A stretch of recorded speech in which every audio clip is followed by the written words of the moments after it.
రాజులో స్నానాలు చేయనీకే రాజు కన్యవాళ్ళు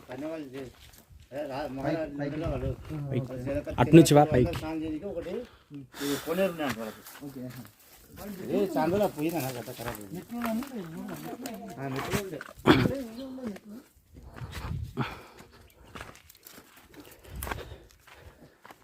ఇక్కడ ముఖం చూపిస్తున్నాడే ఆంజనేయ స్వామి ఇక్కడ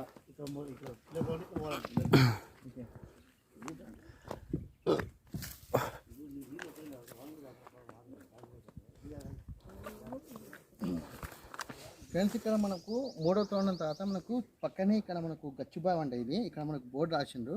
ఈ గచ్చిబావి యొక్క స్పెషాలిటీ ఏంటంటే అప్పుడున్న కన్యలు కావచ్చు, అంటే రాజకన్యలు కావచ్చు, చెలికత్తలు కావచ్చు, రాజులు కావచ్చు, రాణులు కావచ్చు ఇక్కడ స్నానం చేసేవారంట.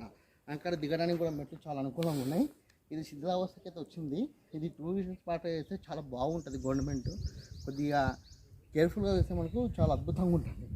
ఒకసారి చూసుకునే ప్రయత్నం చేయండి. ఇది చాలా బాగుంది గచ్చిబావి. ఇక్కడ వాటర్ అంటే మనకు వానాకాలంలో నీళ్ళు గిట్ల ఉండొచ్చు, ఈత కొట్టడానికి ఇట్లా వస్తుంది. ప్రజెంట్ అయితే వాటర్ లేవు. ఇక్కడ మనకైతే కనిపిస్తుంది.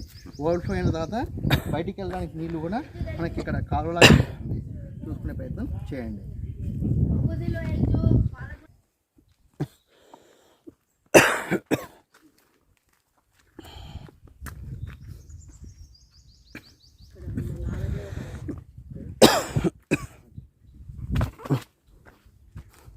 ఫ్రెండ్స్ ఇక్కడ చూడండి, మనకి ఈ గుట్టకెళ్ళి అంటే మనము పైకి వెళ్ళే ప్రయత్నంలో మనకు ఆంజనేయ స్వామి విగ్రహం అన్నట్టు కనిపిస్తుంది. అయితే ఇక్కడ స్థానికులు అడిగితే ఏమంటుందంటే ఈ విధంగా మనకి ప్రతిమలు దాదాపు 4-5 కనిపిస్తాయంట. అంటే ఈ విధంగా 3D షేప్, అంటే మనకు టచ్ అవుతుంది కదా 3D షేప్ లేదా ఆయన యొక్క బొమ్మని పెట్టే ప్రయత్నం చేస్తారంట. అయితే దీని యొక్క రహస్యం ఏంటంటే బేసికల్గా మనకు అప్పుడున్న రాజులు కావచ్చు, కాకతీయుల కాలం కాబట్టి అక్కడ ఉన్నది గోనబుద్ధాడి యొక్క వంశస్థులు కాబట్టి వాళ్ళు హిందువులుగా భావించవచ్చు మనము. వాళ్ళు ఈ విధంగా హనుమంతుని ఇండికేషన్ చేసుకున్నారు. అంటే ఓన్లీ లోకల్ వారికి దారి తెలిసేటట్టు ఇండికేషన్ చేసుకున్నారు. అంటే కొత్త వారికి బాట తెలుసుకోవడానికి ఈ విధంగా హనుమంతుని బొమ్మలు ఉంటాయి. ఇక్కడ ఆయన చెయ్యి చూపిస్తాడు, ఆ చెయ్యి ఎక్కడ చూస్తే మేము ఇక్కడ ఓండి అన్నట్టు చూపించిండ్రు. ఆ విధంగా డ్రా చేసిన అని చెప్పిండ్రు. మనం కింద ఇట్లా ఇంతకుముందు చూసినాం కదా హనుమంతుని విగ్రహము, అది ఎందుకు పెట్టినంటే హనుమంతుని గుడి. దాని తర్వాత ఈ విధంగా రాతి మీద బొమ్మ ఎందుకుందంటే ఇండికేషన్ అదే. అయితే వీళ్ళు ఏం చేసినంటే ఇంతకుముందుకు మనకు ఓన్లీ విగ్రహం అనేది అంటే హనుమంతుని బొమ్మ కనిపించేది. అయితే వీళ్ళు రీసెంట్గా పెయింట్ అంటే సింధూరం కలర్లో ఉన్న ఆరెంజ్ పెయింట్ వేసినట్టుండ్రు.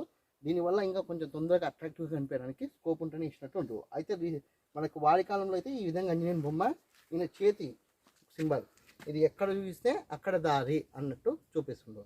దాని తర్వాత ఇలా గుర్తుగా ఇక్కడ ఆంజనేయ స్వామితో పాటు అక్కడ మనకు 2 నాగులు కనిపిస్తున్నాయి. అంటే వీళ్ళు ఫస్టా, సెకండా, థర్డ్ అనేది ఇప్పుడు మనము ఐడెంటిఫై చేయొచ్చు. కానీ ఆ కాలంలో కొంచెం నిరక్షరాస్యులకు ఉపయోగకరంగా ఉండడానికి మేబీ ఈ విధంగా నాగులు అంటే వాళ్ళకు ఇండికేషన్ ఇవ్వచ్చు.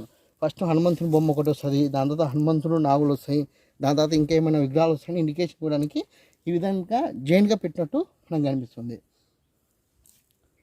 అంటే మనకి ఎందుకుంటే అలసిపోయినట్టు అనిపిస్తుంది కదా. ఫ్రెండ్స్ ఇక్కడ చూడండి, దారి చాలా బాగుంది. కాకపోతే రాళ్ళు ఉన్నాయి, అదే కొంచెం ఇబ్బందికరం. కొద్దిగా నీడ ఇటు ఉంది, నీడలో ట్రెక్కింగ్ చేస్తుంటే ఇబ్బంది అనిపించలేదు. కాకపోతే ఎండకి చేసినప్పుడు దూరం తిరిగిపోతుంది. మీరు కనుక ఇక్కడ రావాలనుకుంటే కొంచెం చూసుకునే ప్రయత్నం చేయండి. ఖచ్చితంగా వాటర్ ఫుడ్ని చూసుకునే ప్రయత్నం చేయండి. ఇక్కడ చూడండి ఆరోమాక్స్ ఈ విధంగా అయితే పెట్టిండ్రు దారి కోసం. ఇది మేబీ రీసెంట్గా డ్రా చేసినట్టు కనిపిస్తుంది. ఈ విధంగా అయితే చాలా బాగుంది. ఇంకా గవర్నమెంట్ యొక్క సపోర్ట్ ఉంటే చాలా బాగుంటుంది. ఎందుకంటే ప్రభుత్వం తలుచుకుంటే కొద్ది వరకు అమౌంట్ గిట్ల అవుతుంది డెవలప్ చేయడానికి, కానీ మంచి పర్యాటక ప్రాంతం అయితే అవుతుంది ఈజీగా. అయితే ఇది ఈ విధంగా ఎందుకైంది, దీన్ని మన గోనబుద్ధారెడ్డి అప్పుడున్న రాజవంశాలు ఎందుకు సెలెక్ట్ చేసుకునేదాన్ని కూడా మనం రీసెర్చ్ చేసే ప్రయత్నం చేద్దాం. దానికి సంబంధించిన కంప్లీట్ డేటాను కూడా అందించే ప్రయత్నం మీకు చేస్తాం. ఓకే ఫ్రెండ్స్, కొంచెం మనం ముందుకు వచ్చినాం. ఇంకా మనకు రాయలాగా అయితే కనిపిస్తుంది. ఈ విధంగా అయితే ఉంది. ఇది కూడా చాలా బాగుంది లొకేషన్. కొంచెం ముందుకు వచ్చినాం. ఇంకా మనకు ముందు దారి అవుతుంది. క్రమేపీ వెళ్ళే ప్రయత్నం చేద్దాం. ఇంకా పైకి ఉంటాయంట, పైన చెరువులు, అంటే చెరువులాగా కొన్ని గుండాలు ఉంటాయంట. నీలగుండం, పాలగుండం అని అవి కూడా చూసే ప్రయత్నం చేద్దాం. ముందుకు వెళ్దాం.